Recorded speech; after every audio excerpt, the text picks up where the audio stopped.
toto je moja zbierka domčekov a pozadí pre pečopálku. Takže prvé pozadie, tu nám máme takéto disko. K tomu boli 5 pečopáci a kúpili sme to v Tesku. Potom tu nám máme takéto druhé pozadie. Toto je také parkour pozadie, také ako v parku. Potom aj k tomu bol ešte taký domček, ktorý vám určite v tomto videu ukážeme. Takže potom je tento tuná domček, ale tento nebol k pečopákom, tento bol pôvodne k zubosom, ale ja to používam pre pečopákov. Tu je takýto lístok a takto sa to dáva dole. Toto sa môže samozrejme zatvoriť a otvoriť. Potom tu mám pečopáka a tento sa tu nakľudne môže šmýkať. Na to je tu na táto šmýkavka a tu je takéto akoby výťah. Tu máme potom takýto domček, ktorý bol k pečopákom. Tento je z novej edície, ktorý sa dá otvoriť. Aj tu sa dá otvoriť.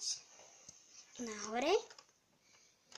A tu sa dajú zaviesiť všelijaké doplnky, ktoré k tomu boli. Mám aj šmykálku, ktorá sa dá dať dole. A teraz má aj taký pekný balkón.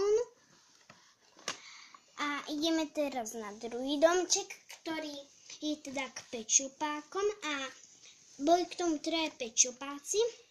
Bola tam mačička, holub a ešte psík. Táto hombálka sa dá kývať, tu je také na rybku, k tomu bola rybka a niečo ešte najesť. Potom tu máme už také ťažšie domčeky, ktoré sú už na otváranie. A toto tu nás spadlo, to je takáto sieťka. Tento domček ste určite mohli vidieť vo veľa videách, ktoré sme natáčali. Tu nám má takúto hombálku a takýto výťah, ktorý vedie pekne hore. A tu je takáto hore terasa, ako ste videli v minulom videu, kde bola veterina a tu nám mala jedna ovečka ambulanciu.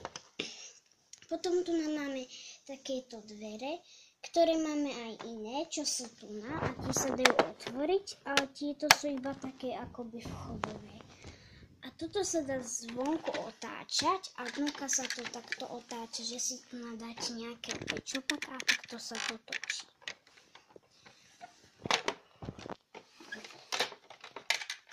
A už posledný domček je tento.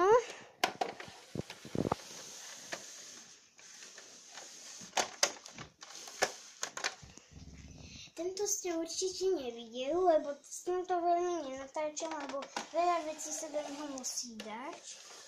A je to teda takýto veľký domček. A máme tu na takýto kolotoč, ktorý sa nakrúti a ide. Takáto atrakcia. Potom tu máme takéto 2 balkóny. Takýto žltý, na to môže byť pečopák, takto sedieť a pozerať sa. A tu je druhý balkón, ktorý je takýto pekný rúžový. A tu už je iba také, ktoré sa točí. To je tiež taký kolotoč oddychovací. Takže takýto domček, ktorý je už posledný. No, takže tak. A keď chcete, môžem vám ukázať ešte papierik z novej edície pre pečopákov. Novú edíciu pečopákov zlatých, ktorí sú z jednej strany takýto.